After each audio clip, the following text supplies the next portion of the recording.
അനുഗ്രഹിക്കപ്പെട്ട ഈ മീറ്റിംഗിൽ, പ്രത്യേകിച്ച് 512-ാമത്തെ മോർണിംഗ് സെഷനിൽ എനിക്കും നിങ്ങളോടൊപ്പം വചനവുമായി ആയിരിക്കാൻ ദൈവം ജീവിതത്തിൽ നൽകി തന്ന നല്ല അവസരങ്ങൾക്കായി ദൈവത്തിന് സ്തോത്രം ചെയ്യുന്നു. പ്രത്യേകിച്ച് ഈ ശുശ്രൂഷകൾക്ക് നേതൃത്വം കൊടുക്കുന്ന പ്രിയ ദേവദാസി ബിനായ് അജയ് ഓർത്ത് സ്തോത്രം ചെയ്യുന്നു. ശുശ്രൂഷകളെ മുന്നോട്ട് നയിപ്പാൻ എത്രത്തോളം ദൈവം സഹായിച്ചല്ലോ. കടന്നു വന്നിരിക്കുന്ന മറ്റ് സഹോദരി സഹോദരന്മാർ, ദേവദാസന്മാർ, ദൈവമക്കൾ എല്ലാവർക്കും വീണ്ടും വരുന്ന കർത്താവായ യേശു ക്രിസ്തുവിന്റെ നാമത്തിലുള്ള സ്നേഹത്തെയും വന്ദനത്തെയും ആദ്യം തന്നെ അറിയിക്കുന്നു. പ്രത്യേകിച്ച് ഞാൻ ആദ്യം എന്നെ ഒന്ന് പരിചയപ്പെടുത്താൻ. എൻ്റെ പേര് ജസ്റ്റിനെ ജോർജ് എന്നാണ്. എൻ്റെ സ്വദേശം മലപ്പുറം ജില്ലയിൽ നിലമ്പൂര് എന്ന് പറഞ്ഞ സ്ഥലത്താണ്. നിലമ്പൂര് അഗാപ്പെ ഗോസ്പൽ മിഷൻ എന്ന് പറയുന്ന പ്രസ്ഥാനവുമായിട്ട് ചേർന്ന് നിന്ന് കഴിഞ്ഞ ഏകദേശം 6 വർഷത്തോളമായി കർത്താവിൻ്റെ വേലയുള്ള ബന്ധത്തിലായിരിക്കുന്നു. അഗാപ്പെ ഗോസ്പൽ മിഷന്റെ മിഷൻ കോർഡിനേറ്ററായിട്ടും അഗാപ്പെ ബൈബിൾ ട്രെയിനിങ് ഇൻസ്റ്റിറ്റ്യൂട്ടിന്റെ രജിസ്ട്രാറായിട്ടും സേവനം അനുഷ്ഠിച്ചു വരുന്നു. അതുപോലെ തന്നെ ഈ വർഷം ഒരു പുതിയ പ്രവർത്തനവുമായി കോഴിക്കോട് മുക്കം എന്ന് പറഞ്ഞ സ്ഥലത്തേക്ക് കടന്നു പോവുകയാണ്. കുടുംബമായി ആയിരിക്കുന്നു. വൈഫ്, ഒരു മോനുണ്ട്. പ്രത്യേകിച്ച് ദൈവമക്കളുടെ പ്രത്യേകമായ പ്രാർത്ഥനയെ ഞാൻ ഒരു പ്രാവശ്യം കൂടി ചോദിക്കുകയാണ്. പ്രത്യേകിച്ച് ഇന്നത്തെ മീറ്റിങ്ങിൽ ഞങ്ങളുടെ ബൈബിൾ കോളേജിലെ ഒരു വിദ്യാർത്ഥിയായിരുന്ന അബിൻ ബിജു ഇതിനകത്ത് പങ്കെടുക്കുന്നുണ്ട്. പ്രിയ മകനെയും വന്ദനം ചെയ്യുന്നു. കഴിഞ്ഞ ചില വർഷങ്ങൾക്ക് മുമ്പ് ഞാൻ എൻ്റെ സെക്യുലർ വിദ്യാഭ്യാസത്തോടും സെക്യുലർ ജോലിയോടുള്ള ബന്ധത്തിലൊക്കെ ആയിരുന്നൊരു കാലഘട്ടം എനിക്കുണ്ടായിരുന്നു. മാസ്റ്റർ ബിസിനസ് അഡ്മിനിസ്ട്രേഷനിൽ ഡിഗ്രിയും PGയും എടുത്ത് അതിനുശേഷം ഏകദേശം 5 വർഷത്തോളം അതുമായി ബന്ധപ്പെട്ടുള്ള പല ജോലികളിലും ബിസിനസ്സുമായിട്ടൊക്കെ ബന്ധപ്പെട്ട് ആയിരുന്നുവെങ്കിലും 2020-ൽ കർത്താവിൻ്റെ വേലയ്ക്ക് വേണ്ടി സമർപ്പിക്കപ്പെടുവാൻ കർത്താവ് ഇടയാക്കി. അതിനുശേഷം ഇങ്ങോട്ട് ദൈവവചനം പഠിക്കുവാൻ സഹായിച്ചു. ഞാനും കർത്താവിൻ്റെ വേലയ്ക്ക് വേണ്ടി ഇറങ്ങിയ സമയത്ത് എൻ്റെ ചിന്ത എന്ന് പറയുന്നത്, അന്ന് ഞങ്ങൾക്ക് ചെറിയൊരു മിനിസ്ട്രി ഉണ്ട്, യൂത്തിൻ്റെ ഇടയിലൊക്കെ പ്രവർത്തിക്കുന്ന ചെറിയൊരു പ്രവർത്തനമുണ്ട്. അപ്പം എൻ്റെ ചിന്ത എന്ന് പറയുന്നത്, കർത്താവിൻ്റെ വേല ചെയ്താൽ മതിയല്ലോ, അപ്പോൾ ഈ മിനിസ്ട്രിയൊക്കെ ആയിട്ട് മുന്നോട്ട് പോകാം, യൂത്തിൻ്റെ ഇടയിലൊക്കെ പ്രവർത്തിക്കാം, അതിനിപ്പോൾ ബൈബിൾ കോളേജിൽ പോയി പഠിക്കേണ്ട ആവശ്യമൊന്നുമില്ലല്ലോ എന്നൊക്കെയാണ് ഞാൻ ചിന്തിച്ചത്.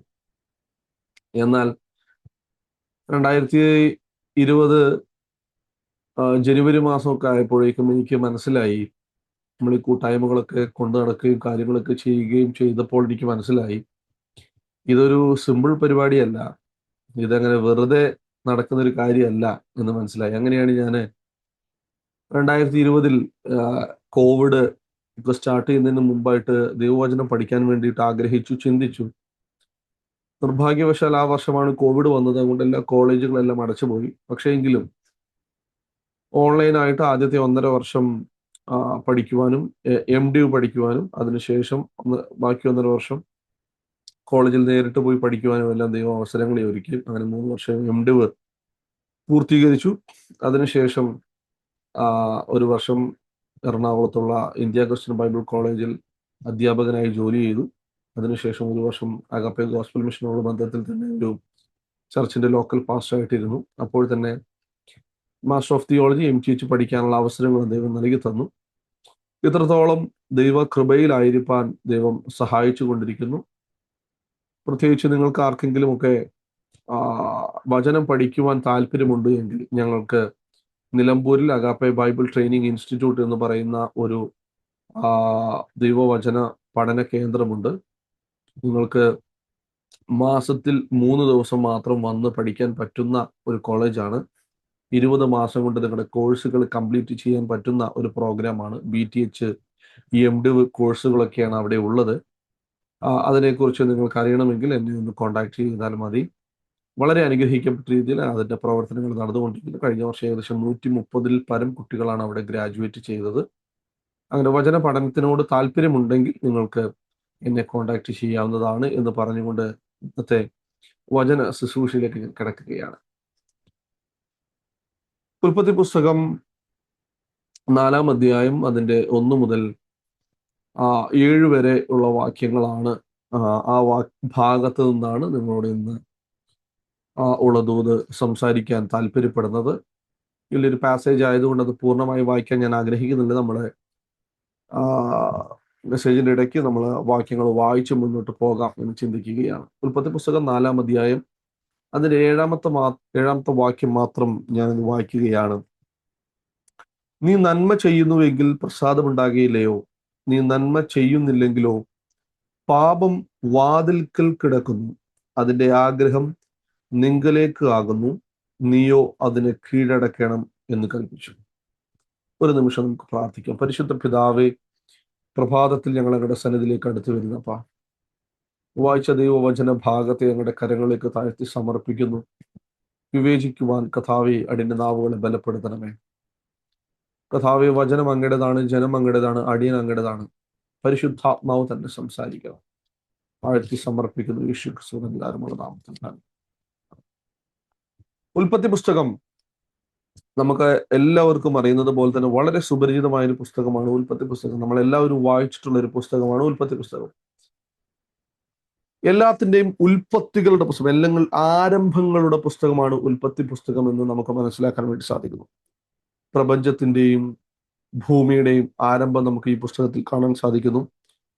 മനുഷ്യന്റെ ആരംഭം, പാപത്തിന്റെ ആരംഭം, വീണ്ടെടുപ്പിന്റെ വാഗ്ദത്തങ്ങളുടെ ആരംഭം, മനുഷ്യകുലത്തിന്റെ ആരംഭം, കുടുംബത്തിന്റെ ആരംഭം, ഇങ്ങനെ സകലത്തിന്റെയും തുടക്കമാണ് ഈ ഉൽപ്പത്തി പുസ്തകത്തിലൂടെ നമുക്ക് കാണാൻ വേണ്ടി സാധിക്കുന്നത്. അങ്ങനെ നമുക്കറിയാം, അതിന്റെ ക്രിയേഷൻ സ്റ്റോറി 1, 2, 3 അധ്യായങ്ങളിലൊക്കെ ആകാശത്തെയും ഭൂമിയും ഉണ്ടാക്കുന്നു, മനുഷ്യനെ ഉണ്ടാക്കുന്നു. ഇതെല്ലാം കഴിഞ്ഞ് 4-ാം അധ്യായത്തിലേക്ക് വരുമ്പോൾ ദൈവം സൃഷ്ടിച്ച മനുഷ്യൻ, തൻ്റെ ഭാര്യ, അവർക്ക് തലമുറകൾ ഉണ്ടാകുന്നതാണ് നമുക്ക് കാണാൻ സാധിക്കുന്നത്. 4-ാം അധ്യായത്തിന്റെ 1-ാമത്തെ വാക്യം മുതൽ വായിക്കുമ്പോൾ നമ്മൾ അതാണ് കാണുന്നത്. അനന്തരം മനുഷ്യൻ തൻ്റെ ഭാര്യയായ ഹവ്വായെ പരിഗ്രഹിച്ചു, അവൾ ഗർഭം ധരിച്ച് കയീനെ പ്രസവിച്ചു. അതിന്റെ 1-ാമത്തെ വാക്യം ഇങ്ങനെയാണ് പറയുന്നത്: അനന്തരം മനുഷ്യൻ തൻ്റെ ഭാര്യയായ ഹവ്വായെ പരിഗ്രഹിച്ചു, അവൾ ഗർഭം ധരിച്ചു കയീനെ പ്രസവിച്ചു. എന്നിട്ട് ഹവ്വ പറയുന്നൊരു വാക്കാണ് അവിടെ ഏറ്റവും പ്രസക്തമായിരിക്കുന്നത്. യഹോവയാൽ എനിക്കൊരു പുരുഷ പ്രജ ലഭിച്ചു എന്ന് പറഞ്ഞു. നമ്മൾ പലപ്പോഴും കയീനെ കുറിച്ച് ഒരു നെഗറ്റീവ് ഇമേജ് ആണ് സാധാരണ നമ്മൾ പറയാറുള്ളത്. നെഗറ്റീവ് ഇമേജ് തന്നെയാണ് ഉള്ളത്. പക്ഷെ അപ്പോൾ നമ്മൾ മനസ്സിലാകാതെ പോകുന്നൊരു കാര്യമുണ്ട്. കയീൻ ആരിൽ നിന്നാണ് ഉണ്ടായത് എന്നാണ്. തൻ്റെ മാതാവ് ഹവ്വ തന്നെ പറയുകയാണ്, യഹോവയാൽ എനിക്കൊരു പുരുഷ പ്രജ ലഭിച്ചു. അപ്പൊ കയീൻ യഹോവയാൽ ഉണ്ടായ ഒരു മകനാണ്. കയീൻ എന്ന പേരിന്റെ അർത്ഥം എന്ന് പറയുന്നത് എനിക്ക് അവനെ ലഭിച്ചു, അല്ലെങ്കിൽ ഇതാ അവൻ, ഹിയർ ഹി ഈസ് എന്നൊക്കെയാണ് കയീൻ എന്ന പേരിന്റെ അടിസ്ഥാനപരമായ അർത്ഥം എന്ന് പറയുന്നത്.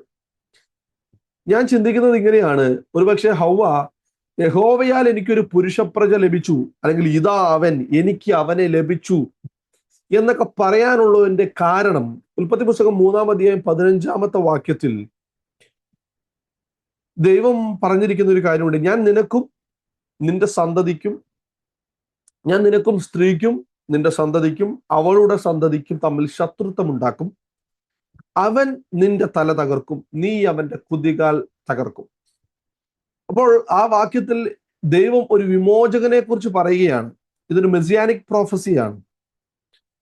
അപ്പോൾ ഇത് കേൾക്കുന്ന ഹവ്വയുടെ മനസ്സിൽ ഹവ്വ ചിന്തിക്കുന്നത്, 3-ാം അധ്യായം 15-ാമത്തെ വാക്യത്തിൽ പറഞ്ഞിരിക്കുന്ന ദൈവം വാഗ്ദത്തം ചെയ്ത വിമോചകനാണ് കയീൻ എന്നാണ് ഹവ്വ കരുതിയിരിക്കുന്നത്. ആമേൻ. അതുകൊണ്ടായിരിക്കാം ഹവ്വ പറഞ്ഞത് യഹോവയാൽ എനിക്കൊരു പുരുഷ പ്രജ ലഭിച്ചു. സാധാരണഗതിയിൽ നമ്മൾ മാതാപിതാക്കൾ നമ്മുടെ കുഞ്ഞുങ്ങൾക്ക് വേണ്ടിയിട്ട് നല്ല കാര്യങ്ങൾ ആഗ്രഹിക്കാറുണ്ട്. അത് നോർമൽ ആയിട്ടുള്ളൊരു കാര്യമാണ്. നമ്മൾ ആരും നമ്മുടെ തലമുറകൾക്ക് വേണ്ടി, നമ്മുടെ മക്കൾക്ക് വേണ്ടി എന്തെങ്കിലും ഒരു നെഗറ്റീവ് കാര്യം സംഭവിക്കണമെന്ന് ആഗ്രഹിക്കുന്നവരല്ല.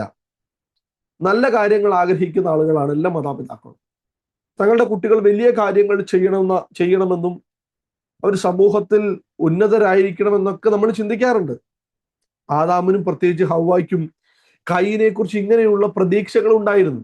എന്നാൽ അത് സാധാരണ മാതാപിതാക്കളുടെ പ്രതീക്ഷകൾക്ക് അപ്പുറമായിട്ടുള്ള ഒരു പ്രതീക്ഷയായിരുന്നു ആദാമിനും ഹവ്വയ്ക്കും ഉണ്ടായിരുന്നത്.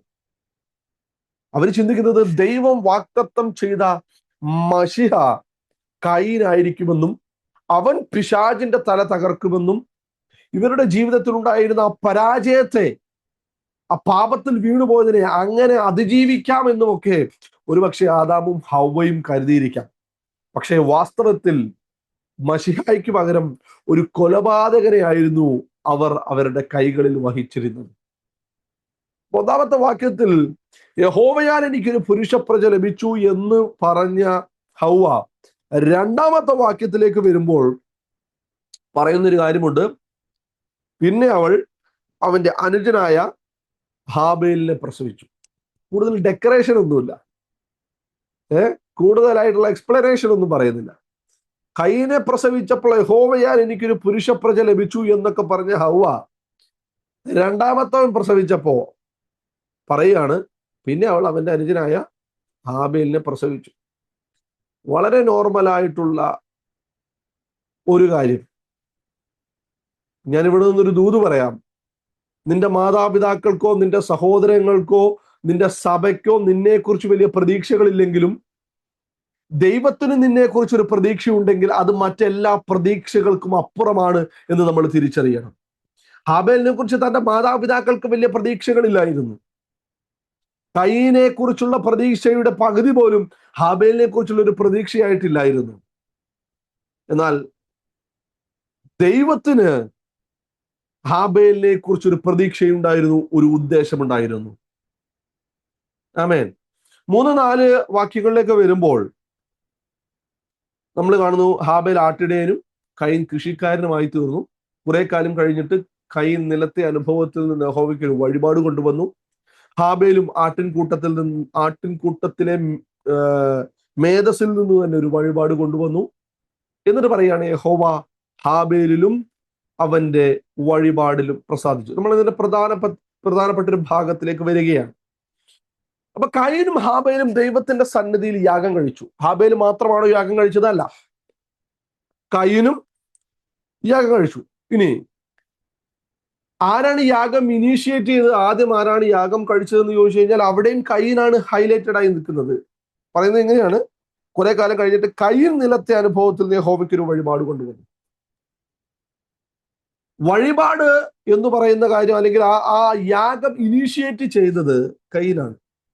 നമുക്ക് നോർമലി നമുക്ക് ചിന്തിക്കാം, നമുക്ക് ഇവിടെയൊന്നും ദൈവം ആദാമിനോടും ഹവ്വയോടും കയീനോടൊന്നും യാഗം കഴിക്കുന്നതിനെ കുറിച്ചൊന്നും പറയുന്നതായിട്ട് നമുക്ക് കാണുന്നില്ല. എങ്കിലും നമുക്ക് പ്രതീക്ഷിക്കാം ദൈവം അതിനെക്കുറിച്ചുള്ള ഒരു ആലോചന കൊടുത്തിരിക്കാം എന്ന് നമുക്ക് പൂർണ്ണമായിട്ട് ചിന്തിക്കാം.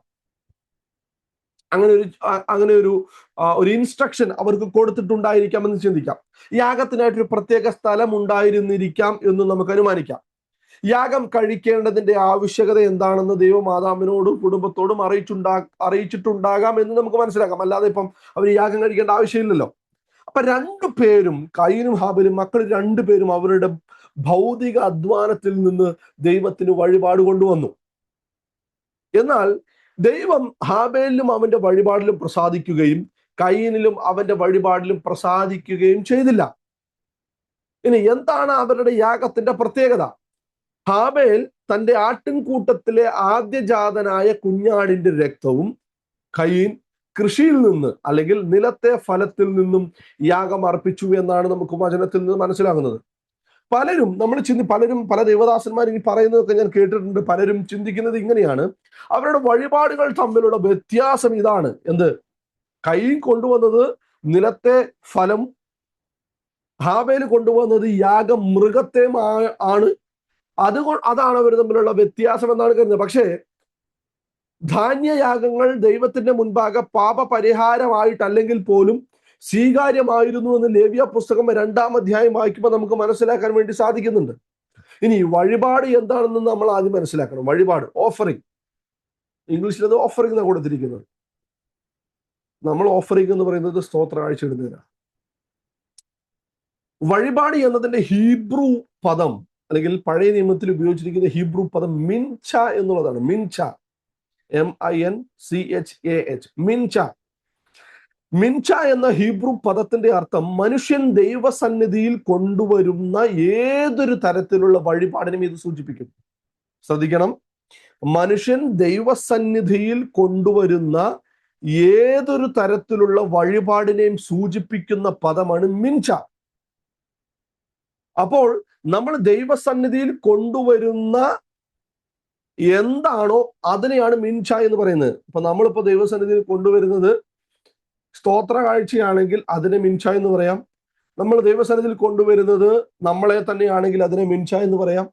നമ്മൾ ദൈവത്തിന് വേണ്ടി കൊടുക്കുന്നത് നല്ല പാട്ടുകൾ പാടി ദൈവത്തെ സ്തുതിക്കുകയാണ് ചെയ്യുന്നത്, അതിനെ മിൻച എന്ന് പറയാം.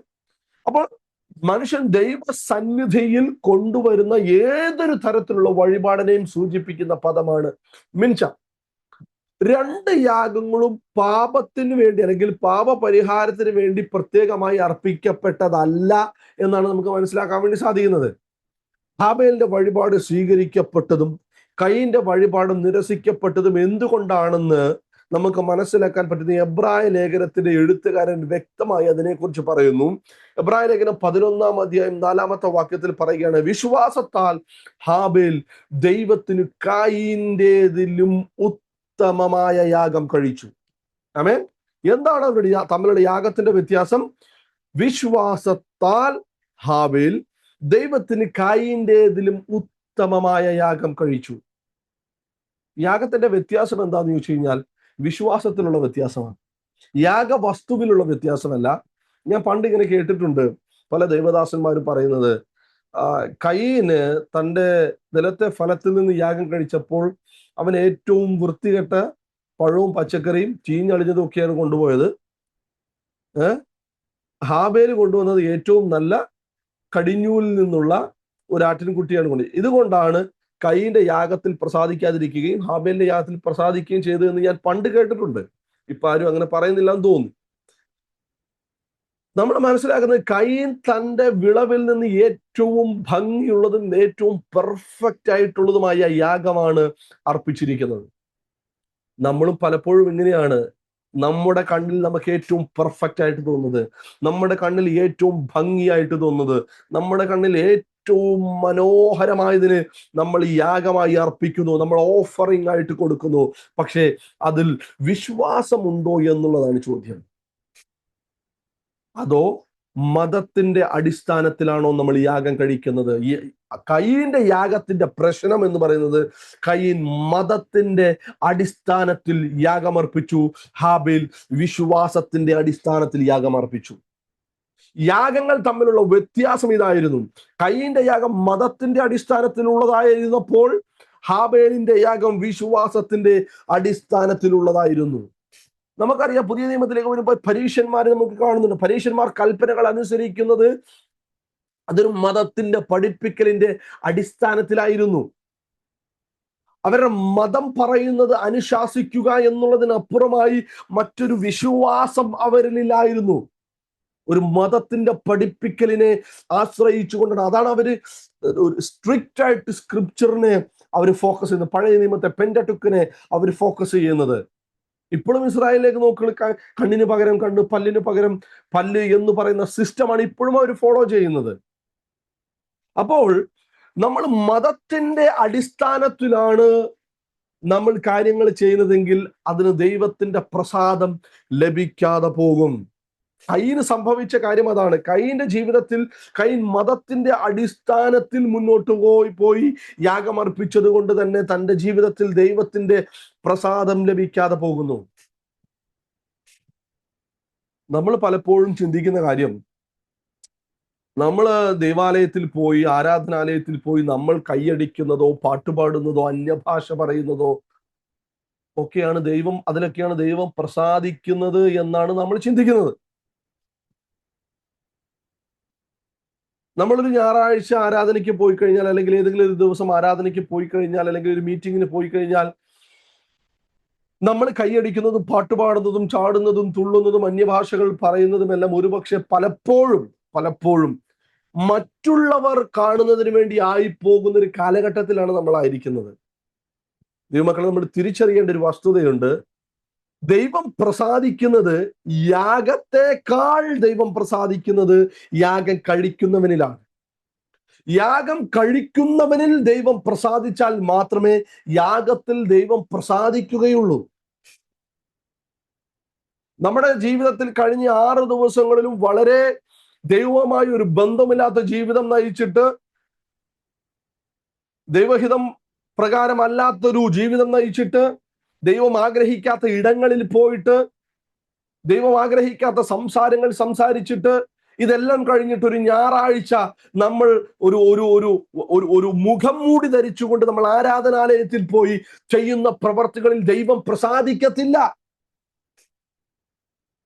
ദൈവത്തിന്റെ പ്രസാദം നമ്മുടെ ആരാധനകൾ, നമ്മുടെ വഴിപാടുകൾ, നമ്മുടെ ഓഫറിങ്ങുകളിൽ ദൈവത്തിന്റെ പ്രസാദം ഉണ്ടാകണമെങ്കിൽ നമ്മൾ തിരിച്ചറിയേണ്ട വസ്തുത എന്ന് പറയുന്നത്, നമ്മിൽ ദൈവം ആദ്യം പ്രസാദിക്കണം.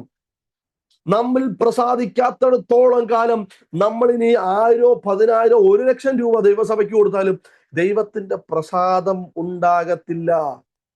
നമ്മൾ പലപ്പോഴും ഞാനിന്ന് 500 രൂപ സ്വതന്ത്രം അയച്ചു കിട്ടു, ഞാൻ സഭയ്ക്ക് 1,00,000 രൂപ കൊടുത്തു എന്നൊക്കെ പറഞ്ഞ് അഭിമാനിക്കുന്നവര്, നമ്മൾ ദൈവനാമത്തിന് വേണ്ടി അല്ലെങ്കിൽ ദൈവസഭയ്ക്ക് വേണ്ടി കൊടുക്കുന്നതിനൊക്കെ അഭിമാനിക്കുന്നവരാ. ദൈവമക്കളെ, നമ്മൾ തിരിച്ചറിയേണ്ട ഒരു വസ്തുതയുണ്ട്. നമ്മിൽ പ്രസാദിക്കാത്തിടത്തോളം കാലം നമ്മൾ കൊടുക്കുന്ന ഒരു ഓഫറിങ്ങിലും ദൈവം പ്രസാദിക്കത്തില്ല. വചനം കൃത്യമായി പറയുന്നു, കായീനിലും അവന്റെ വഴിപാടിലും പ്രസാദിച്ചില്ല. 5-ാമത്തെ വാക്യം, കായീനിലും അവന്റെ വഴിപാടിലും പ്രസാദിച്ചില്ല. കായീനിൽ പ്രസാദിക്കാതെ കായീന്റെ വഴിപാട് എത്ര വലുതാണെങ്കിലും ദൈവത്തിന് പ്രസാദിക്കുവാൻ കഴിയുകയില്ല. ഹാബേലിലും അവന്റെ വഴിപാടിൽ പ്രസാദിച്ചു. പച്ചക്കറിയും പഴവും ഒരാട്ടിൻകുട്ടിയും അല്ല അവിടുത്തെ വിഷയം. ഹാബേലിലും അവന്റെ വഴിപാടിലും പ്രസാദിച്ചു. തിരിച്ചറിയേണ്ട വസ്തുത, നമ്മൾ അർപ്പിക്കുന്ന യാഗത്തിനേക്കാൾ പ്രാധാന്യമുള്ളത്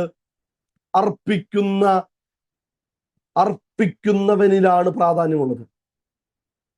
അർപ്പിക്കുന്ന യാഗത്തേക്കാൾ പ്രാധാന്യമുള്ളത് അർപ്പിക്കുന്നവനാണ് എന്ന് നമ്മൾ തിരിച്ചറിയണം. ഹാബേലിന്റെ വഴിപാട് വിശ്വാസത്താൽ ദൈവത്തെ ആത്മാവിലും സത്യത്തിലും ആരാധിക്കുവാനുള്ള ആഗ്രഹത്തിൽ നിന്നാണ് അർപ്പിക്കുക. എങ്ങനെയാണ്? ഹാബേലിന്റെ വഴിപാട് വിശ്വാസത്താൽ ദൈവത്തെ ആത്മാവിലും സത്യത്തിലും ആരാധിക്കുവാനുള്ള ആഗ്രഹത്തിലാണ് അർപ്പിക്കപ്പെട്ടത്. നമ്മൾ ആഗ്രഹത്തിലാണോ അർപ്പിക്കുന്നത്? നമ്മൾ ദൈവസന്നിധി ചെയ്യുന്നിരിക്കുന്നത് ഒരു ആഗ്രഹത്തോടു കൂടിയാണോ? ആത്മാവിലും സത്യത്തിലും ആരാധിക്കണം എന്നുള്ളൊരു ആഗ്രഹത്തോടുകൂടിയാണ് നമ്മൾ ചെയ്യുന്നത്? അതോ നമ്മുടെ ഒരു ശീലത്തിന്റെ ഭാഗമായിട്ടാണോ നമ്മൾ പോകുന്നത്? നമ്മൾ ആരാധനാലയത്തിൽ പോകും, നമ്മളൊരു ഞായറാഴ്ച വർഷിപ്പിന് പോകുന്നത്, സൺഡേ വർഷിപ്പിന് നമ്മൾ പോകുന്നത് നമ്മളൊരു ശീലത്തിന്റെ ഭാഗമായിട്ടാണോ നമ്മൾ പോകുന്നത്? ഇന്ന് ഞായറാഴ്ചയാണ്, ഇന്ന് പോയില്ലേ പാസ്റ്റർ എന്തെങ്കിലും പറയും, അതുകൊണ്ടാണോ നമ്മൾ പോകുന്നത്? അതോ എനിക്കൊന്ന് ദൈവത്തെ ആത്മാവിലും സത്യത്തിലും ആരാധിക്കണം, എനിക്ക് ആ ആഗ്രഹത്തോടെ നമുക്ക് പോകാൻ പറ്റുന്നുണ്ടോ? നമുക്കൊരു പേരുണ്ടല്ലേ, നമ്മുടെ പേര് എന്ന് പറയുന്നത് വിശ്വാസി എന്നാണ്. നമ്മുടെ പേര് വിശ്വാസി എന്നാണ്. നമ്മൾ പൊതുവായിട്ട് നമ്മളെ അറിയപ്പെടുന്ന, നമ്മളെ പെന്തക്കോസുകാരൊക്കെ ആണെങ്കിൽ നമ്മൾ പൊതുവെ അങ്ങോട്ടും ഇങ്ങോട്ടും വിളിക്കുന്ന പേര് വിശ്വാസി എന്നാണ്. ഈ വിശ്വാസം എന്ന് പറയുന്ന പദത്തിന്, മലയാളത്തിൽ വിശ്വാസം എന്ന് പറയുന്ന പദത്തിന് 2 ഇംഗ്ലീഷ് പദങ്ങളാണുള്ളത്. ഒന്ന് ബിലീഫ്, മറ്റത് ഫെയ്ത്ത്. ഒന്ന് ബിലീഫാണ്, മറ്റത് ഫെയ്ത്ത് ആണ്. ഇത് രണ്ടും ഒന്ന് ഡിഫറൻഷിയേറ്റ് ചെയ്യാൻ നമുക്ക് സാധിക്കണം. നമ്മൾ പലപ്പോഴും ഫെയ്ത്ത് എന്ന് പറയുന്നതിലേക്ക് വരാതെ പലപ്പോഴും നമ്മൾ പേരിലുള്ള വിശ്വാസികളായിട്ട് തീരുകയാണ്. ഇതിന്റെ വ്യത്യാസം എന്ന് പറഞ്ഞാൽ, ബിലീഫ് എന്ന് പറയുന്നത് ബിലീവിങ് ഇൻ സം തിയറീസ്. വിശ്വാസം, അതായത് ബിലീഫ് എന്ന് പറയുന്ന വാക്കിന്റെ അർത്ഥം എന്തെങ്കിലുമൊക്കെ ശാസ്ത്രീയമായിട്ടുള്ള തിയറികളിൽ വിശ്വസിക്കുന്നതിനെയാണ് ബിലീഫ് എന്ന് പറയുന്നത്. ഒരു ഉദാഹരണം പറയുകയാണെങ്കിൽ, ഭൂമി സ്വയം കറങ്ങുന്നു, ഭൂമി സൂര്യനെ വലം വെക്കുന്നു. ഇതൊരു തിയറിയാണ്. നമ്മൾ ആരെങ്കിലും കണ്ടിട്ടുണ്ടോ ഭൂമി കറങ്ങുന്നത്? ഭൂമി സൂര്യനെ വലം വെക്കുന്നത് നമ്മൾ ആരെങ്കിലും കണ്ടിട്ടുണ്ടോ? പക്ഷെ നമ്മൾ അത് വിശ്വസിക്കുന്നു. കാരണം എന്താണ്? അതൊരു തിയറി ആയിട്ട് എക്സിസ്റ്റ് ചെയ്യുന്നത് കൊണ്ട് നമ്മൾ അതിനെ വിശ്വസിക്കുകയാണ്. Believing in some theories, that is what is called belief. എന്നാൽ ഫെയ്ത്ത് എന്ന് പറയുന്നത് അതല്ല. Faith is all about relationship. Faith എന്ന് പറയുന്നത് ദൈവവുമായിട്ടുള്ള ബന്ധത്തിൽ നിന്ന് കടന്നു വരുന്നതാണ്. ദൈവവുമായി ബന്ധമുണ്ടെങ്കിൽ മാത്രമേ ഫെയ്ത്ത് എന്ന് പറയുന്ന സംഭവമുള്ളൂ. ആമേൻ. ഹാബേൽ തന്നെ തന്നെ ദൈവത്തിന് സമർപ്പിച്ചു. ഹാബേൽ തന്നെ തന്നെ ദൈവത്തിന് സമർപ്പിക്കുകയാണ്. തന്റെ യാഗത്തിലൂടെ താൻ ചെയ്ത കാര്യം ഹാബേൽ തന്നെ തന്നെ ദൈവത്തിന് സമർപ്പിക്കുകയാണ് ചെയ്തത്. അവൻ ദൈവവുമായിട്ടുള്ള ആ ബന്ധത്തിലേക്ക് വന്നു. ഹാബേൽ അവന്റെ യാഗത്തിൽ ആശ്രയിക്കുന്നതിന് പകരം ദൈവത്തിൽ ആശ്രയിച്ചു. കായീന്റെയും ഹാബേലിന്റെ യാഗത്തിന്റെ വ്യത്യാസം ഞാൻ പറയുന്നത്. ഹാബേൽ അവന്റെ യാഗത്തെ ഡിപ്പെൻഡ് ചെയ്തപ്പോൾ ഹാബേൽ അവൻ തന്റെ യാഗത്തിൽ താൻ ചെയ്ത കാര്യത്തിൽ ആശ്രയിക്കുന്നതിന് പകരം ദൈവത്തിൽ ആശ്രയിച്ചു. ഹാബേലിന്റെ യാഗത്തിൽ സംഭവിച്ച കാര്യം, ഹാബേൽ യാഗം അർപ്പിച്ചപ്പോൾ ദൈവവും ഹാബേലും തമ്മിൽ ഒന്നായി ചേർന്നു. ആമേൻ. പ്രിയ ദൈവമക്കളെ, നമ്മൾ മനസ്സിലാക്കേണ്ട ഒരു വസ്തുത, നമ്മുടെ യാഗത്തിൽ നമ്മൾ ദൈവത്തിന് എന്തെങ്കിലും കൊടുക്കുമ്പോൾ, നമ്മൾ ദൈവസന്നിധിയിൽ ഓഫറിംഗ് ആയിട്ട് വരുമ്പോൾ നമ്മുടെ ജീവിതത്തിൽ സംഭവിക്കേണ്ട കാര്യം എന്താണെന്നറിയാമോ? ഹാബേലിന്റെ യാഗത്തിൽ ദൈവവും ഹാബേലും ഒന്നായി തീർന്നത് പോലെ നമ്മൾ ദൈവസന്നിധിയിലേക്ക് വരുമ്പോൾ നമ്മളും ദൈവവും ഒന്നായി തീരണം. നമ്മളും ദൈവവും ഒന്നായി തീരണം. അവിടെ മാത്രമാണ് ദൈവത്തിന് നമ്മിൽ പ്രസാദിക്കുവാൻ സാധിക്കുകയുള്ളൂ. കയീന് സംഭവിച്ച കാര്യം, കയീൻ തന്നിലും തന്റെ യാഗത്തിലും ആശ്രയിക്കുകയാണ് ചെയ്തത്. താൻ ചെയ്ത പ്രവൃത്തിയിലാണ് താൻ ആശ്രയിച്ചത്.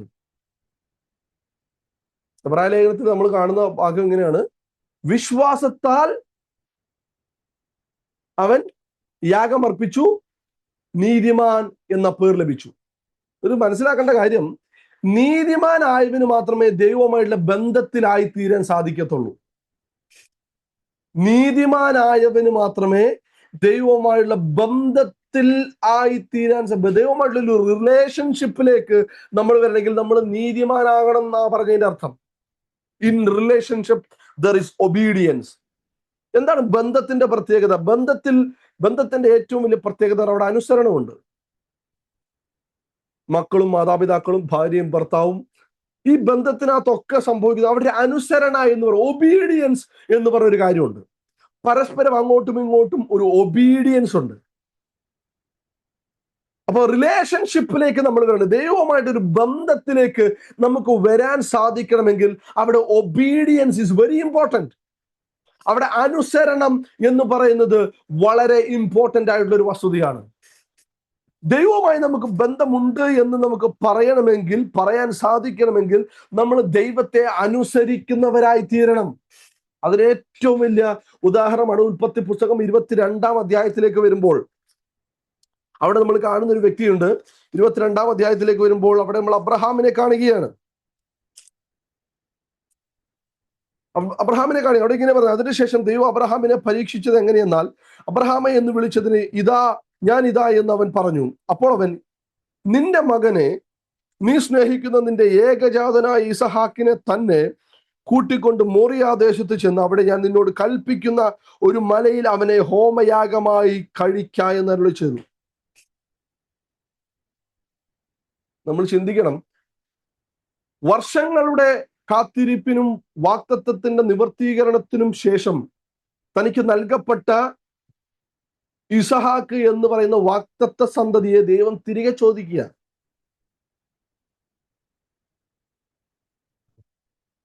തനിക്കൊരു മകൻ നഷ്ടപ്പെട്ടാൽ ഇനി ഒരു മകൻ ഉണ്ടാകാൻ ഒരു സാധ്യതയുമില്ല. വയസ്സ് 100 കഴിഞ്ഞു. തന്റെ ഭാര്യയ്ക്ക് വയസ്സ് 100 കഴിഞ്ഞു. അങ്ങനെ ഇരിക്കുന്ന ഒരു അവസരത്തിൽ ദൈവം വന്ന് അബ്രഹാമിനോട് പറയുകയാണ്, നീ സ്നേഹിക്കുന്ന നിന്റെ മകനായ ഇസഹാക്കിനെ മോറിയാ ദേശത്ത് മലയിൽ കൊണ്ടുപോയി യാഗം കഴിക്കണം. രണ്ടാമത്തെ വാക്യം പറഞ്ഞ് അവസാനിപ്പിച്ച് മൂന്നാമത്തെ വാക്യം തുടങ്ങുന്നത് ഇങ്ങനെ: അബ്രഹാം അതികാലത്ത് എഴുന്നേറ്റു, കഴുതയ്ക്ക് കോപ്പിട്ട് കെട്ടി, ബാല്യക്കാരിൽ രണ്ടുപേരെയും തന്റെ മകനായ ഇസഹാക്കിനെയും കൂട്ടി ഹോമയാഗത്തിന് വിറക് കീറി എടുത്തുകൊണ്ട് പുറപ്പെട്ടു. നമുക്കറിയുന്ന ഭാഗമാണ്, ഞാൻ കൂടുതൽ എക്സ്പ്ലെയിൻ ചെയ്യുന്നില്ല. അപ്പൊ നമ്മളോട് ചോദിച്ചാൽ, നമ്മള് അബ്രഹാം ഇസഹാക്കിനെ യാഗം കഴിച്ചോ എന്ന് ചോദിച്ചാൽ നമ്മൾ എന്ത് പറയും?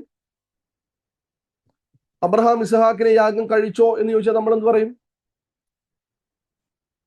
അബ്രഹാം യാഗം കഴിച്ചില്ല, അല്ലേ? കാരണം വിറകും എല്ലാം കൂട്ടിക്കഴിഞ്ഞ് മകനെ കൈകാലുകൾ ബന്ധിച്ചവനായി യാഗപീഠത്തിന്മേൽ കിടത്തി കഴിഞ്ഞ് അബ്രഹാം തന്റെ ഉറയിൽ നിന്ന് വാളെടുത്ത് വെട്ടാൻ ഓങ്ങിയപ്പോൾ നമ്മൾ കാണുന്നൊരു ഭാഗമുണ്ട്: അബ്രഹാമേ, അബ്രഹാമേ, അവൻ ബാലന്റെ മേൽ കൈവെക്കരുത് എന്നൊരു ശബ്ദം കേൾക്കുന്നു. അങ്ങനെ അവർ അവിടെ നിന്ന് ഒരു കോലാട്ടുകുട്ടനെ യാഗം കഴിക്കുന്നതായിട്ട് നമുക്ക് കാണുന്നുണ്ട്. എന്നാൽ എബ്രായ ലേഖനത്തിൽ അതിന്റെ 11-ാം അധ്യായത്തിലേക്ക് നമ്മൾ വരുമ്പോൾ അവിടെ കാണുന്ന ഒരു ഭാഗമുണ്ട്: വിശ്വാസത്താൽ അബ്രഹാം താൻ പരീക്ഷിക്കപ്പെട്ടപ്പോൾ, 17 മുതൽ 17-18 വാക്യങ്ങൾ. വിശ്വാസത്താൽ അബ്രഹാം താൻ പരീക്ഷിക്കപ്പെട്ടപ്പോൾ ഇസഹാക്കിനെ യാഗം അർപ്പിച്ചു. ഇസഹാക്കിൽ നിന്ന് ജനിക്കുന്നവൻ തന്റെ സന്തതി എന്ന് വിളിക്കപ്പെടുമെന്ന് അരുളപ്പാട് ലഭിച്ചു. വാഗ്ദത്തങ്ങളെ കൈക്കൊണ്ടവൻ തന്റെ ഏകജാതനെ അർപ്പിച്ചു.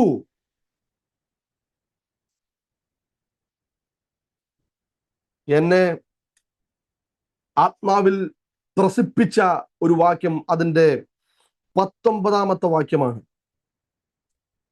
മരിച്ചവരുടെ ഇടയിൽ നിന്ന് ഉയർപ്പിപ്പാൻ തന്റെ ഏകജാതനെ അർപ്പിച്ചു.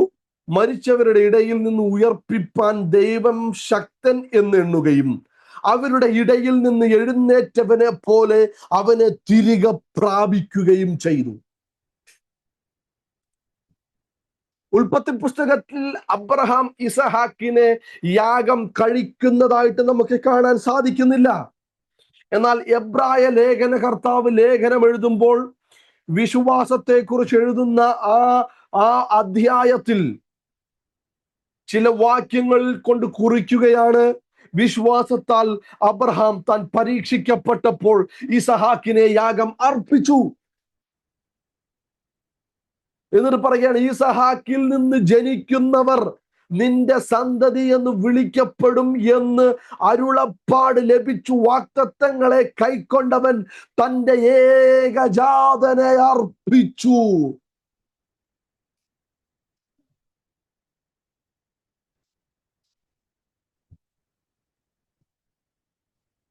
അപ്പൊ ഇതിനകത്ത് നമ്മൾ മനസ്സിലാക്കേണ്ട കാര്യം, ദൈവമക്കൾ തിരിച്ചറിയേണ്ട ഒരു വസ്തുതയുണ്ട്: നമ്മുടെ പ്രവൃത്തിയേക്കാൾ അപ്പുറമായി നമ്മുടെ ഹൃദയത്തിലേക്കാണ് കർത്താവ് നോക്കുന്നത് നമ്മൾ തിരിച്ചറിയണം.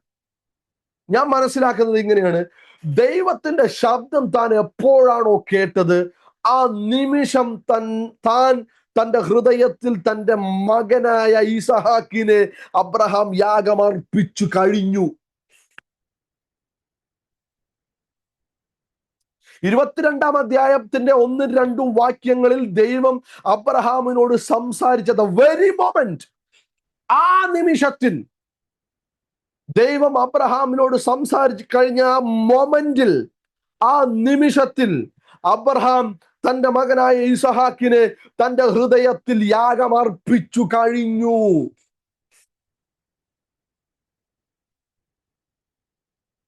അതുകൊണ്ടാണ് ഞാൻ പറഞ്ഞത്, നമ്മൾ ആരാധനാലയത്തിൽ പോയി കാണിക്കുന്ന എന്തെങ്കിലുമൊക്കെ പ്രവർത്തിക്കാത്തല്ല ദൈവത്തിന്റെ പ്രസാദം ഉണ്ടാകുന്നത് എന്ന് നമ്മൾ തിരിച്ചറിയണം.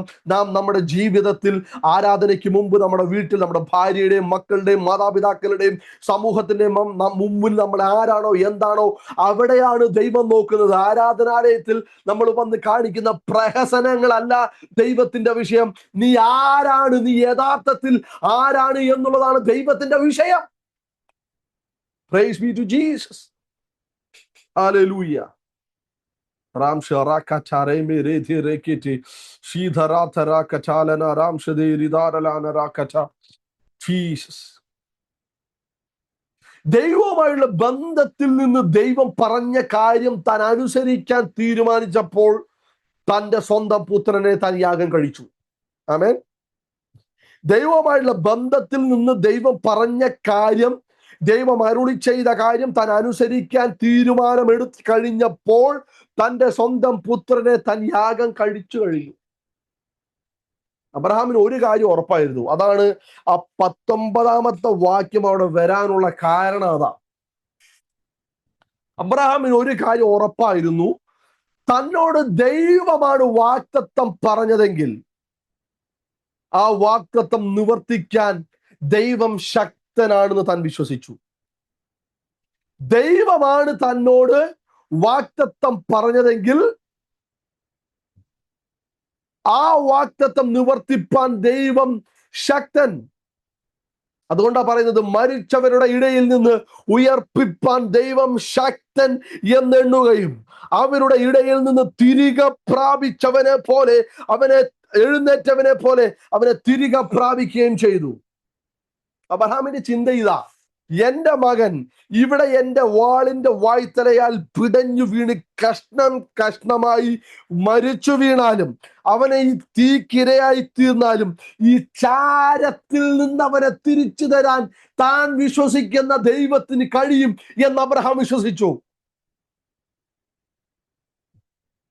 ഈ വിശ്വാസത്തിന്റെ ഡെഫിനിഷൻ, നമ്മളിപ്പോഴും വിശ്വാസികളുടെ പിതാവ് എന്നൊക്കെ അബ്രഹാമിനെ വിളിക്കാനുള്ള ഏറ്റവും വലിയ കാരണം ഇതാ. അബ്രഹാം ഇറങ്ങി പുറപ്പെട്ടതോ എങ്ങോട്ട് പോകുന്നു എന്നറിയാതെ പോയതോ ഇതൊന്നുമല്ല. അതിനൊക്കെ അപ്പുറമായിട്ട് ഇതാ, എന്റെ മകൻ ഇവിടെ ചാരമായിട്ട് വീണാലും ആ ചാരത്തിൽ നിന്ന് എന്റെ മകനെ തിരിച്ചു തരുവാൻ ഞാൻ വിശ്വസിക്കുന്ന ദൈവത്തിന് കഴിയും എന്ന് അബ്രഹാം വിശ്വസിച്ചതാണ് ഏറ്റവും പ്രധാനപ്പെട്ട കാര്യം. ഇതാണ് വിശ്വാസം.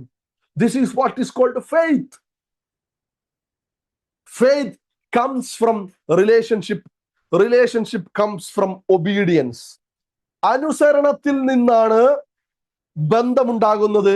ആ ബന്ധത്തിൽ നിന്നാണ് വിശ്വാസം ഉടലെടുക്കുന്നത്. നമ്മൾ മനസ്സിലാക്കണം, ഒബീഡിയൻസ് ആണ് വിശ്വാസത്തിന് കാരണം, ബന്ധത്തിന് കാരണം, റിലേഷൻഷിപ്പിന് കാരണം. ആ ബന്ധമാണ് നമ്മളെ വിശ്വാസത്തിൽ നിലനിർത്തുന്നത്. 1 ശമൂവേൽ 15-22 വാക്യത്തിൽ ഇങ്ങനെ പറയുന്നുണ്ട്, അനുസരിക്കുന്നത് യാഗത്തെക്കാളും ശ്രദ്ധിക്കുന്നത് മുട്ടാടുകളുടെ മേധസ്സിനേക്കാളും നല്ലത്. അപ്പൊ അനുസരണത്തിന്റെ പ്രാധാന്യം എന്തിയാ? പഴയ നിയമത്തിൽ യാഗത്തിന്റെ പ്രസക്തി ഒന്നും നമ്മൾ പറയേണ്ടതില്ലല്ലോ. അവിടെയാണ് ദൈവം പറയുന്നത്, അനുസരിക്കുന്നത് യാഗത്തെക്കാളും നീ കഴിക്കുന്ന യാഗത്തെക്കാൾ, നീ കഴിക്കുന്ന ആരാധനയേക്കാൾ, നീ കൊടുക്കുന്ന ഓഫറിങ്ങിനേക്കാൾ വലുതാണ് നിന്റെ അനുസരണം. ഇതാ ദൈവം പറയുന്നത്.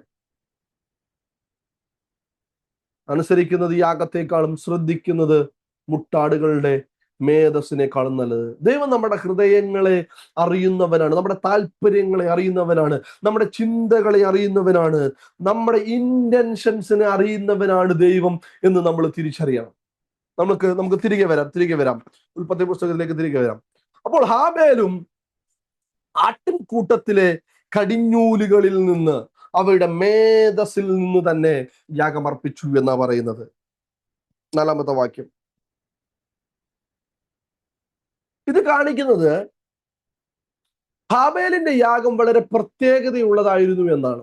It was not an ordinary offering, but a really special offering. മൃഗത്തിന്റെ കൊഴുപ്പ് അഥവാ മൃഗത്തിന്റെ ഫാറ്റ് അതിന്റെ ആഡംബരമായിട്ട്, അതിന്റെ ലക്ഷറി ആയിട്ടാണ് വിലമതിക്കപ്പെട്ടിരിക്കുന്നത്. പഴയ നിയമ പുസ്തകങ്ങൾ പഠിക്കുമ്പോൾ നമുക്കത് മനസ്സിലാക്കാൻ വേണ്ടി സാധിക്കുന്നു. മൃഗത്തെ യാഗം അർപ്പിക്കുമ്പോൾ മൃഗത്തിന്റെ കൊഴുപ്പ് ദൈവത്തിന് നൽകേണ്ടതാണ്. ലേവ്യ പുസ്തകം 3-ാം അധ്യായം 16-17 വാക്യങ്ങൾ, 7-ാം അധ്യായം 23 മുതൽ 25 വരെയുള്ള വാക്യങ്ങൾ. ഞാൻ പെട്ടെന്നൊന്ന് വാക്യങ്ങൾ പറഞ്ഞു പോകാം. ലേവ്യ പുസ്തകം 3-ാം അധ്യായം 16-17 വാക്യങ്ങൾ. പുരോഹിതൻ അത് യാഗപീഠത്തിന്മേൽ ദഹിപ്പിക്കണം. അത് സൗരഭ്യവാസനയായ ദഹന ഭോജനയാഗം. മേധസ്സൊക്കെയും യഹോവയ്ക്കാകുന്നു. മേധസ്സൊക്കെയും യഹോവയ്ക്കുള്ളതാകുന്നു. മേധസ്സും രക്തവും തിന്നരുത് എന്നുള്ളത് നിങ്ങളുടെ സകല വാസസ്ഥലങ്ങളിലും നിങ്ങൾക്കുള്ള തലമുറ എന്നേക്കുമുള്ള ചട്ടമായിരിക്കണം. അപ്പോൾ അവിടെ പറയുകയാണ് മേധസ്, അതായത് ഫാറ്റ് കൊഴുപ്പ്, മൃഗത്തിന്റെ കൊഴുപ്പ്, അത് യഹോവയ്ക്കുള്ളതാകുന്നു എന്നാണ് പറയുന്നത്. 7-ാം അധ്യായം 23 മുതൽ 25 വരെ 25-ാമത്തെ വാക്യത്തിൽ പറയുകയാണെങ്കിൽ യഹോവയ്ക്ക് ദഹനയാഗമായി അർപ്പിച്ച മൃഗത്തിന്റെ മേധസ് ആരെങ്കിലും തിന്നാൽ അവന്റെ ജനത്തിൽ നിന്ന് ഛേദിച്ചു കളയണം. അതായത് യഹോവയ്ക്ക് അവകാശപ്പെട്ട ഒരു യാഗം അർപ്പിച്ചു കഴിയുമ്പോൾ ആ മൃഗത്തിന്റെ മേധസ് അല്ലെങ്കിൽ ഫാറ്റ്, കൊഴുപ്പ് ആരെങ്കിലും തിന്നാൽ അവനെ ജനത്തിന്റെ ഇടയിൽ നിന്ന് ഛേദിച്ചു കളയണം, അവനെ തട്ടിക്കളയണം എന്നാണ് പറഞ്ഞേക്കുന്നത്. അപ്പോൾ അത്രയും പ്രാധാന്യമുള്ള കാര്യമാണ് മേധസ് എന്ന് പറയുന്നത്. 17-ാം ലേവ്യ പുസ്തകം 17-ാം അധ്യായം 6-ാമത്തെ വാക്യം പറയുകയാണ്, ദൈവത്തിന്റെ മുൻപാകെ യാഗമായി കൊഴുപ്പ് കത്തിക്കുന്നത് യഹോവയ്ക്ക് സൗരഭ്യവാസന എന്ന് പറയുന്നത്. പുരോഹിതൻ അവയുടെ രക്തം സമാഗമന കൂടാരത്തിൽ വാതിൽക്കൽ യഹോവയുടെ യാഗപീഠത്തിന്മേൽ തളിച്ച് മേധസ് യഹോവയ്ക്ക് സൗരഭ്യവാസനയായി ദഹിപ്പിക്കണം. അതായത് ആ സ്വീറ്റ് അരോമ, ആ സ്മെല്ല്, അതായത് ഈ യാഗം കഴിക്കുമ്പോൾ ഈ ഫാറ്റ് ബേൺ ചെയ്യുന്ന ആ കൊഴുപ്പ് കത്തുന്ന ആ സ്മെല്ല് എന്ന് പറയുന്നത് ദൈവത്തിന് അല്ലെങ്കിൽ യഹോവയ്ക്ക് സൗരഭ്യവാസനയാണെന്നാണ് പറയുന്നത്. അപ്പോൾ ഞാൻ ആ ഫാറ്റ് എന്താണെന്ന് നിങ്ങൾക്ക് മനസ്സിലാകാൻ വേണ്ടി പറഞ്ഞു എന്നുള്ളൂ. ഈ 2 യാഗങ്ങളും നമ്മൾ നോക്കിയാൽ 2 യാഗപീഠങ്ങൾ നമ്മുടെ മുമ്പിൽ ഇരിക്കുകയാണ്. ഒന്ന് കയീന്റെ യാഗപീഠം, മറ്റത് ഹാബേലിന്റെ യാഗപീഠം. 2 യാഗപീഠങ്ങളിലേക്ക് നമ്മളൊന്ന് നോക്കാം. കയീന്റെ യാഗപീഠത്തിലേക്ക് നമ്മൾ നോക്കുമ്പോൾ നമുക്ക് കാണാൻ ഈ 2 യാഗപീഠങ്ങൾ നിങ്ങൾ നോക്കിയിട്ട് പറ, ഈ യാഗപീഠങ്ങളിൽ ഏറ്റവും ഭംഗിയുള്ള യാഗപീഠം ഏതാ? ഈ യാഗപീഠങ്ങളിൽ ഏറ്റവും ഭംഗിയുള്ള യാഗപീഠം എന്ന് പറയുന്നത് അത് കയീന്റെ യാഗപീഠമാണ്.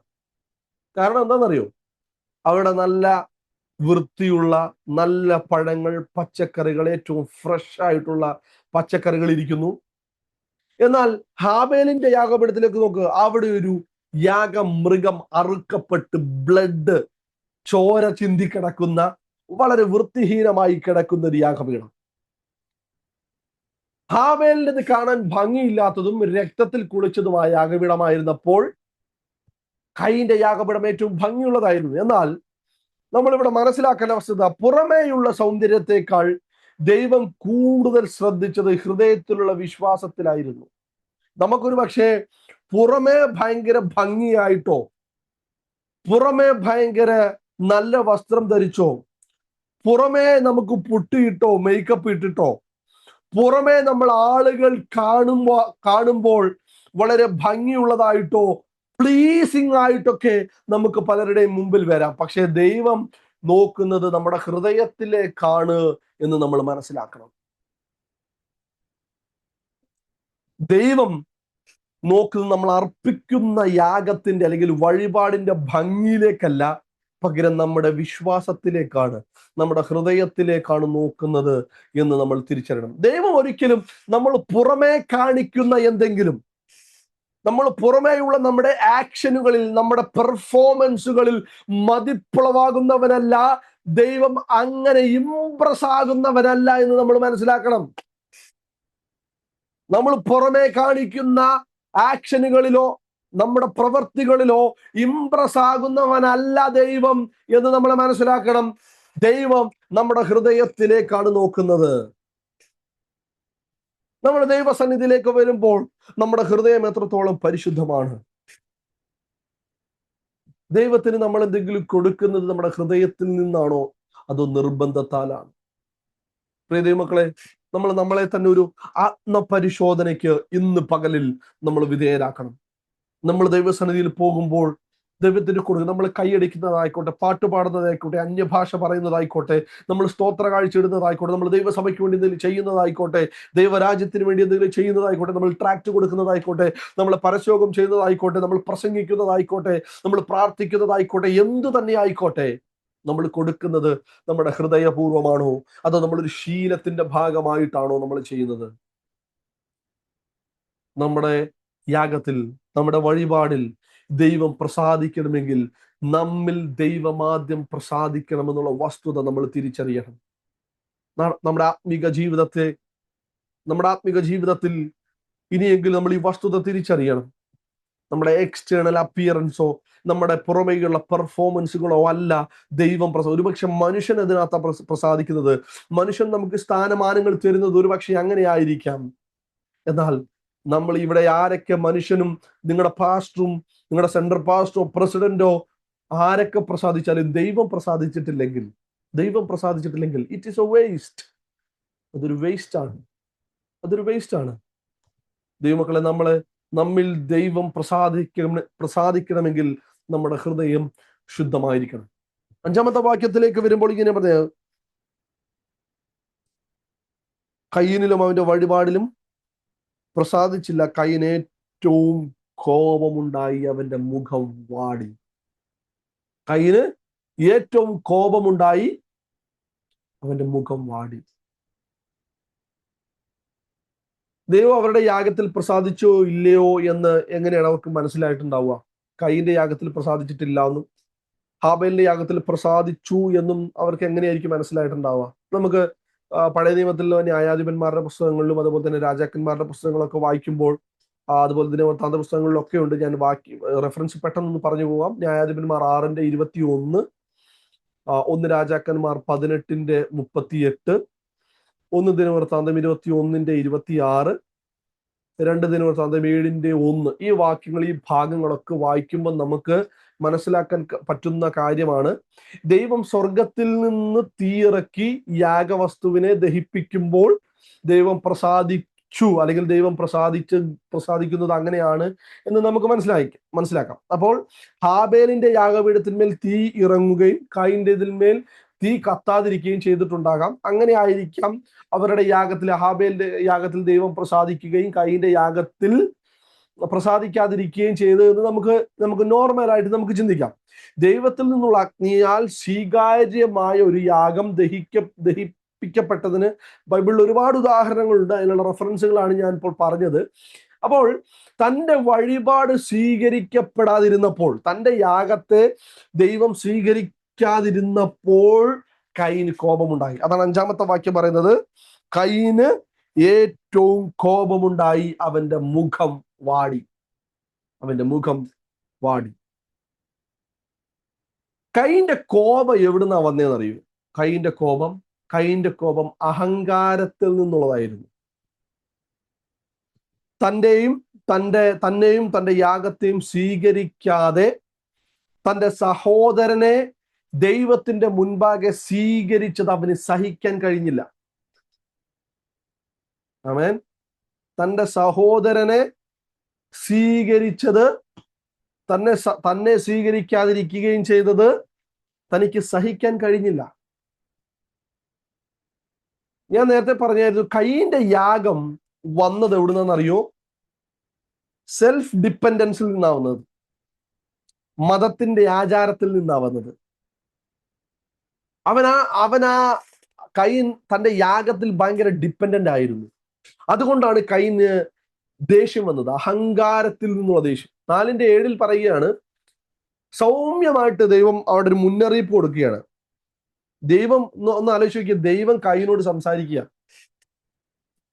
കയീൻ യഹോവയോട് കോപിച്ചപ്പോൾ, ദൈവത്തോട് കോപിച്ചപ്പോൾ ദൈവം കയീനോട് സംസാരിക്കുക, നീ കോപിക്കുന്നത് എന്തിന്? നിന്റെ മുഖം വാടുന്നതും എന്ത്?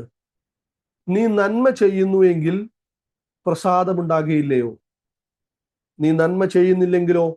പാപം വാതിൽക്കൽ കിടക്കുന്നു, അതിന്റെ ആഗ്രഹം നിന്നോടാകുന്നു, നീയോ അതിനെ കീഴടക്കണമെന്ന് കൽപ്പിച്ചു. ദൈവം വളരെ ശാന്തമായി സൗമ്യമായി കയീനോട് സംസാരിക്കുക, നീ നന്മ ചെയ്യുന്നുവെങ്കിൽ പ്രസാദമുണ്ടാകുകയില്ലയോ? പാപം നിന്റെ വാതിൽക്കൽ കിടക്കുന്നു. ഇവിടെ നമ്മൾ മനസ്സിലാക്കേണ്ട കാര്യമുണ്ട്. എന്താ പറയുന്നത്? നീ നന്മ ചെയ്യുന്നു എങ്കിൽ പ്രസാദം ഉണ്ടാകില്ല. എന്താണ് ഹാബേലിന്റെ യാഗത്തിൽ സംഭവിച്ചത്? എന്താണ്? ദൈവം പ്രസാദിച്ചു. ഹാബേലിന്റെ യാഗത്തിൽ ദൈവം പ്രസാദിച്ചു. അപ്പോൾ ഇവിടെ ദൈവം പറഞ്ഞു വെക്കുന്ന ഒരു കാര്യം ഇതാണ്, യാഗം ചെയ്യുന്നവൻ നന്മ ചെയ്യുന്നവനായിരിക്കണമെന്ന് ദൈവം സ്പഷ്ടമാക്കുകയാണ്. It is very clear, it is very clear. നമ്മുടെ യാഗത്തിൽ, നമ്മുടെ ഓഫറിങ്ങിൽ, നമ്മുടെ വഴിപാടിൽ ദൈവം പ്രസാദിക്കണമെങ്കിൽ നമ്മൾ നന്മ ചെയ്യുന്നവനായിരിക്കണം. ആമേൻ. അവിടെ പറയുന്നത് ഒന്നുകൂടി കയറ്റി പറയാം, തിന്മയിൽ ജീവിക്കുന്നവന്റെ യാഗം ദൈവത്തിന് സ്വീകാര്യമല്ല. ദൈവം അവിടെ വ്യക്തമാക്കുകയാണ്, തിന്മയിൽ ജീവിക്കുന്നവന്റെ യാഗം ദൈവത്തിന് സ്വീകാര്യമല്ല. It is not acceptable by God. കഴിഞ്ഞ 6 ദിവസം തിന്മയിൽ ജീവിച്ചിട്ട് 7ാമത്തെ ദിവസം ഞായറാഴ്ച ആരാധനയ്ക്ക് പോയിട്ട് കൈയടിക്കുന്നവന്റെ കൈയടി ദൈവത്തിന് വേണ്ട എന്നാ പറഞ്ഞേക്കുന്നത്. നിന്റെ പാട്ട് ദൈവത്തിന് വേണ്ട, നിന്റെ ഓഫറിങ്ങും ദൈവത്തിന് വേണ്ട. തിന്മയിൽ ജീവിക്കുന്നവന്റെ യാഗം ദൈവത്തിന് സ്വീകാര്യമല്ല. ദൈവം മാനസാന്തരത്തിന് വേണ്ടിയിട്ടുള്ളൊരു ആഹ്വാനം കയ്യിന് കൊടുക്കുകയാ. മാനസാന്തരപ്പെടുന്നതിന് പകരം കയ്യൻ തന്റെ സഹോദരനോട് അസൂയപ്പെടുകയും അതൊരു കൊലപാതകത്തിലേക്ക് നയിക്കുകയും ചെയ്യും. അതുവരെ തിന്മയിൽ ജീവിച്ച കയ്യൻ ദൈവത്തിന്റെ നിർദ്ദേശപ്രകാരമെങ്കിലും, ദൈവം പറഞ്ഞതനുസരിച്ചിട്ടെങ്കിലും നന്മ ചെയ്ത് പ്രസാദം പ്രാപിക്കുവാൻ തയ്യാറാകാതെ തന്റെ ഹൃദയത്തെ കഠിനപ്പെടുത്തി കൊലപാതകനായി തീർന്നു. നോർമലി കയ്യന്റെ യാഗത്തിൽ ദൈവം പ്രസാദിച്ചില്ല. പക്ഷെ ദൈവം പറഞ്ഞത് അനുസരിച്ച് ഒരു മടങ്ങി വരവിനുള്ളൊരു സ്പേസ് കയ്യിനുണ്ടായിരുന്നു. ദൈവമക്കളെ, നമുക്കൊക്കെ മുമ്പിൽ ഒരു മടങ്ങി വരവിന്റെ സ്പേസ് ഉണ്ട് കേട്ടോ. നമുക്ക് മുമ്പ് എന്നെ കേൾക്കുന്ന ദൈവമക്കളോട് ഞാൻ പറയുകയാണ്, നമുക്ക് മടങ്ങി വരവിനുള്ളൊരു സ്പേസ് ഉണ്ട്. നമ്മൾ എത്ര അകന്നു പോയാലും, എത്ര ദൈവത്തിൽ നിന്ന് അകന്നു പോയാലും ഒരു മടങ്ങി വരവിനുള്ളൊരു സ്പേസ് നമുക്കുണ്ട്. നമ്മൾ പലപ്പോഴും ചിന്തിക്കുന്ന പിശാച് നമ്മുടെ ഹൃദയത്തിൽ കൊണ്ടുവന്നിടുന്ന ഒരു ചിന്ത ഇങ്ങനെയാണ്, നിന്നെ ദൈവത്തിന് വേണ്ട, നീ ചെയ്ത പ്രവർത്തികൾ ദൈവത്തിന് പ്രസാദകരമല്ലാത്തത് കൊണ്ട് ദൈവത്തിന്റെ അടുക്കലേക്ക് പോകുവാൻ നിനക്കിനി യോഗ്യതയില്ല എന്ന് പിശാച് നമ്മുടെ ഹൃദയത്തിൽ നമ്മളോട്, നമ്മുടെ ചെവിയിൽ പറയുമ്പോഴും ഞാൻ നിങ്ങളോട് പറയുക, ദൈവമക്കളോട് ഒരു ദൂതായിട്ട് നിങ്ങൾ ഏറ്റെടുക്കണം. ദൈവത്തിന്റെ മുമ്പിൽ നിന്ന് എത്രയകന്നു പോയാലും ദൈവം നമ്മളെ കാത്തിരിക്കുന്നു എന്നുള്ളൊരു വസ്തുത നമ്മൾ തിരിച്ചറിയണം. ഇത്ര വലിയ തെറ്റ് ചെയ്ത കൊലപാതകനായി തീർന്ന കയ്യിനോട് ദൈവം പറയുക, നീ മടങ്ങി വാ മോനെ, നീ നന്മ ചെയ്യും മോനെ, നിന്നിൽ ഞാൻ ഇനിയും പ്രസാദിക്കാൻ തയ്യാറാണ്. അങ്ങനെയാണെങ്കിൽ പ്രിയ ദൈവമക്കളെ, നമ്മളെ എത്ര അകന്നു പോയാലും എത്ര തെറ്റിൽ വീണു പോയാലും നമുക്ക് വേണ്ടി കാത്തിരിക്കുന്ന ഒരു പിതാവുണ്ട് എന്ന് നമ്മൾ തിരിച്ചറിയണം. ഒരു പിതാവുണ്ട് നമ്മൾ തിരിച്ചറിയണം. പക്ഷെ കയ്യൻ പരാജയപ്പെട്ടു. പാപം ഹൃദയത്തിൽ നിന്നാണ് ആരംഭിക്കുന്നതെന്നും നിയന്ത്രിക്കാനാകാത്ത വികാരങ്ങൾ നമ്മളെ നാശത്തിലേക്ക് നയിക്കാമെന്ന് ഇത് പഠിപ്പിക്കുക. പാപം ഹൃദയത്തിൽ നിന്ന് ആരംഭിച്ച് നമുക്ക് നിയന്ത്രിക്കാൻ കഴിയാത്ത വികാരങ്ങൾ നമ്മളെ എവിടെ കൊണ്ടെത്തിക്കും? നമ്മളെ നാശത്തിലേക്ക് കൊണ്ടെത്തിക്കും, കൊലപാതകത്തിലേക്ക് കൊണ്ടെത്തിക്കുന്നു. എന്നിട്ടും ദൈവം എത്ര നീതിമാനാന്ന് നമ്മൾ മനസ്സിലാക്കണം. കയ്യിന് ശിക്ഷ കൊടുക്കുന്നതേ നമുക്ക് നമ്മൾ മനസ്സിലാക്കണം കേട്ടോ. ഇതൊക്കെ നമ്മുടെ ദൈവം നമ്മളെ എത്രത്തോളം സ്നേഹിക്കുന്നു എന്ന് മനസ്സിലാക്കണം. ഇവിടേക്ക് നമ്മൾ ആലോചിക്കണം, കല്ലിന് പകരം കല്ല്, കണ്ണിന് പകരം കണ്ണ്, പല്ലിന് പകരം പല്ല്, അടിച്ചാ തിരിച്ചടി. ഈ സിസ്റ്റം ഇസ്രായേൽ മക്കൾക്കുള്ള സിസ്റ്റം. ഇത് ഇസ്രായേലൊന്നും ആയിട്ടില്ല എങ്കിൽ പോലും കയ്യിനെ കൊന്നവനെ ദൈവത്തിന് വേണമെങ്കിൽ ഹാബേലിനെ കൊന്ന കയ്യിനെ ദൈവത്തിന് വേണമെങ്കിൽ കൊന്നുകളയായിരുന്നു. പക്ഷെ ദൈവം അവിടെയും ചെയ്യുന്നൊരു കാര്യമുണ്ട്. അവനെ കൊല്ലുന്നതിന് പകരം അവന്റെ മേലൊരു അടയാളം ഇട്ടുകൊണ്ട് അവനെ നാട് കടത്തുകയാണ്. 4:15. ദൈവത്തിന്റെ നീതിയും കരുണയുമുള്ള സ്വഭാവത്തെ കാണിക്കുകയാണത്. നമ്മുടെ ദൈവം എത്ര നീതിയുള്ളവനാണ്, എത്ര കരുണയുള്ളവനാണ് എന്ന് നമ്മൾ തിരിച്ചറിയണം. ഇപ്പോൾ നമ്മൾ മനസ്സിലാക്കേണ്ട ഒരു വസ്തുത, ദൈവം പാപത്തെയാണ് ശിക്ഷിക്കുന്നത്, പക്ഷേ ഇപ്പോഴും ദൈവം കൃപ നൽകിക്കൊണ്ടിരിക്കുന്നു. ഞാൻ എൻ്റെ വാക്കുകളെ അവസാനിപ്പിക്കുകയാണ്. നമ്മൾ ഈ രണ്ട് യാഗത്തെയും ഒന്ന് ഒന്ന് ഒന്ന് ഡിഫറൻഷിയേറ്റ് ചെയ്ത് നോക്കാം. നമുക്ക് രണ്ട് യാഗങ്ങളെ നമുക്കൊന്ന് ഡിഫറൻഷിയേറ്റ് ചെയ്ത് നോക്കാം. കയീന്റെ യാഗം, ഹാബേലിന്റെ യാഗം. കയീൻ രക്തം ചിന്താത്ത യാഗം അർപ്പിച്ചു. ഹാബേൽ ബ്ലഡ് സാക്രിഫൈസ്, രക്തം ചൊരിഞ്ഞുകൊണ്ടുള്ള യാഗം അർപ്പിച്ചു. കയീന്റെ യാഗം കൃഷിഫലമാണ്. ഹാബേലിന്റെ യാഗം കടിഞ്ഞൂലിൽ നിന്ന്. കൃഷിഫലം സാധാരണ യാഗവസ്തു.